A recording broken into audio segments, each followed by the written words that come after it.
5 libros que volvería a leer.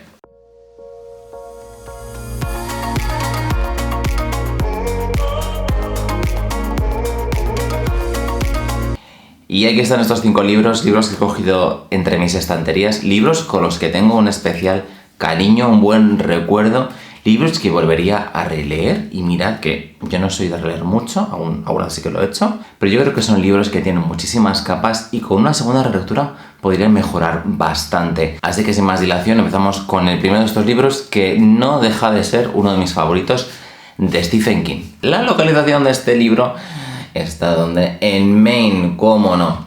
Dolores Claiborne, de Stephen King. En este libro, Dolores Claiborne nos cuenta en primera persona una confesión. Cuando sucedió un eclipse total hace 30 años, los habitantes de Little Tall Island se preguntaron qué pasó con el marido de Dolores Claiborne, qué sucedió, qué hecho trágico aconteció esa fatídica noche. Y ahora mismo se preguntan qué ha pasado con la doña, es decir, la mujer que cuidaba a Dolores Claiborne, una mujer ricachona que estaba postada en una cama y que murió repentinamente. Empecé a trabajar como ama de llaves de Vera Donovan y acabé siendo eso que llaman compañía de pago.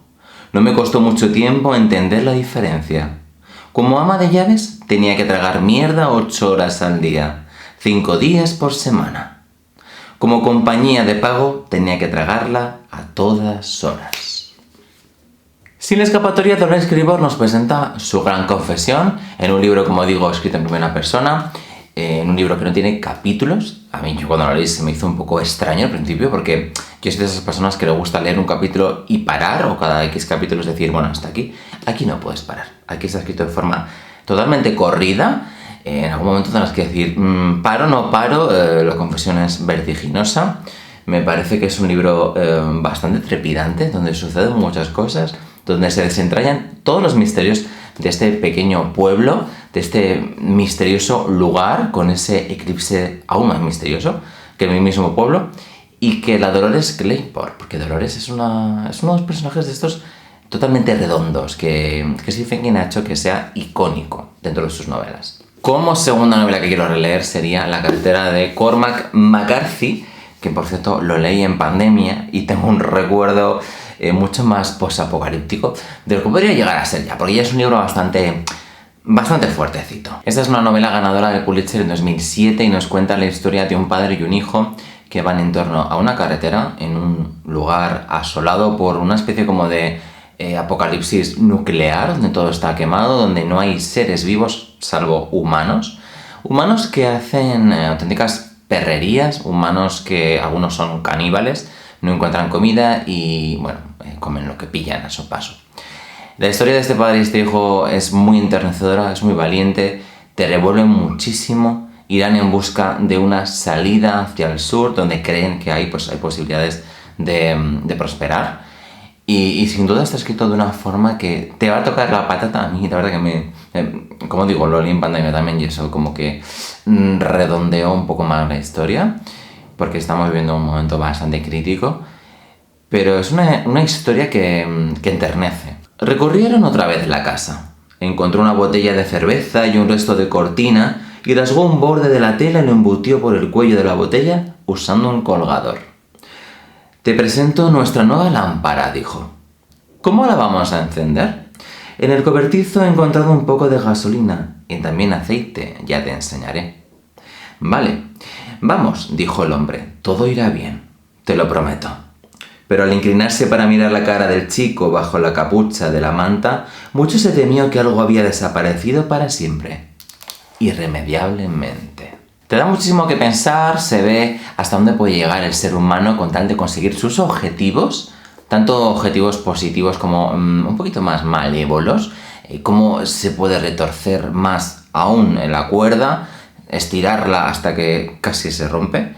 Y aquí vemos seres al límite. Una vez más, da bastante acojono.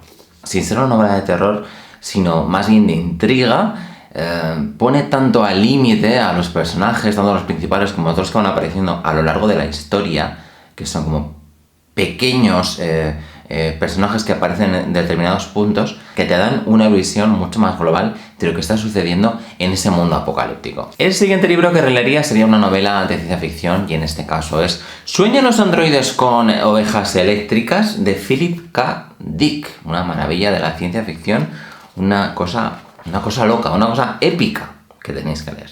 Es una novela del subgénero llamado cyberpunk, de la que se hizo una maravillosa adaptación al cine en 1982, llamada Blade Runner. ¿Era un título demasiado largo para la película? Pregunto. En un mundo lleno de polvo radiactivo donde sucedió una gran guerra nuclear y donde todos los animales murieron, pues la gente que habita en estos planetas tienen animales eléctricos, no hay otra forma de conseguirlos. El protagonista de esta historia es Rick Deckard, un cazador experto en retirar androides y en este caso quiere perseguir a unos androides que son casi idénticos a los humanos llamados los Nexus 6, un modelo que como digo es auténticos humanos hechos androides. Y esta historia se convertirá en una persecución épica en el que Rick irá detrás de estos androides y donde estos mismos Nexus 6 intentarán sobrevivir, intentarán luchar por su propia vida. De camino al trabajo, Rick Deckard, como Dios sabe cuánto otra gente, se detuvo brevemente a mirar con disimulo una de las mayores tiendas de mascotas de San Francisco, situada en el Paseo de los Animales. En mitad del escaparate que recorría toda la manzana, un avestruz le devolvió la mirada desde una jaula climatizada de plástico translúcido. El ave, según la etiqueta que acompañaba a la jaula, acababa de llegar procedente de un zoo de Cleveland. Era el único avestruz de la costa oeste. Después de contemplarlo, Rick pasó unos minutos más con los ojos clavados en otra etiqueta, la del precio.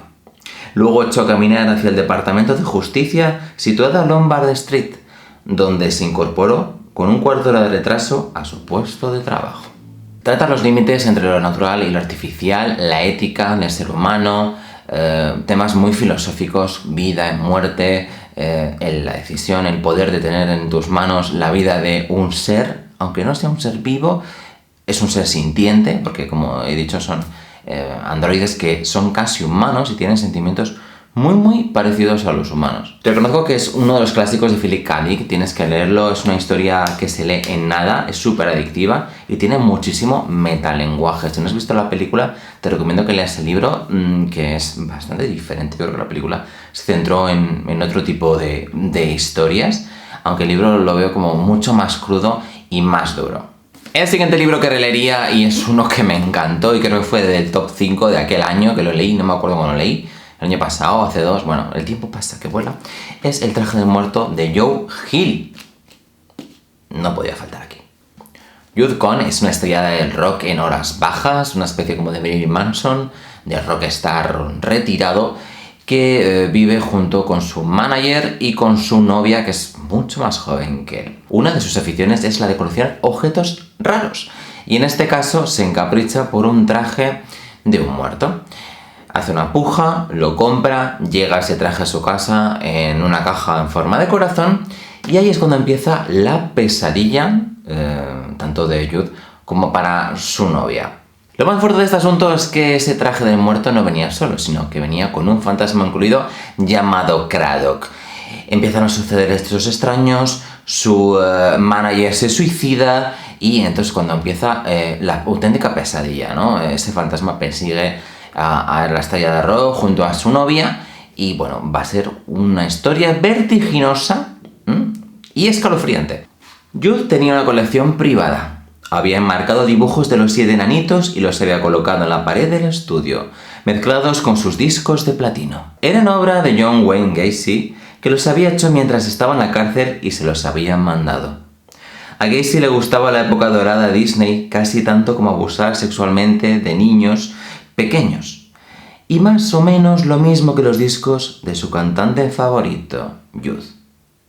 Que por cierto, John Wayne Gacy es el payaso asesino en el que se inspiró su padre, Stephen King, para hacer la novela de It. Una historia de terror bastante atrapante, que a mí me gustó mucho.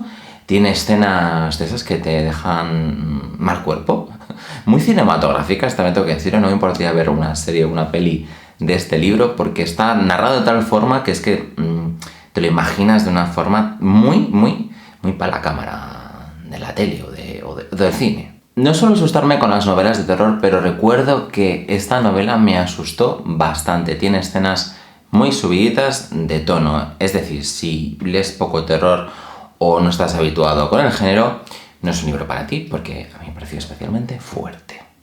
Y por último, otro libro que releería, y hay que releer porque es poesía. Sí, es un poco extraño, pero qué raro que recomiende poesía yo aquí, ¿no? ¿Verdad? La melancólica muerte del chico ostra, de Tim Burton.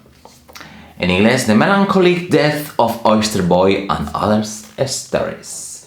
Aquí lo tenemos, tengo la versión original en inglés, que por cierto es una auténtica maravilla. También la tienes traducida al castellano, no hay problema.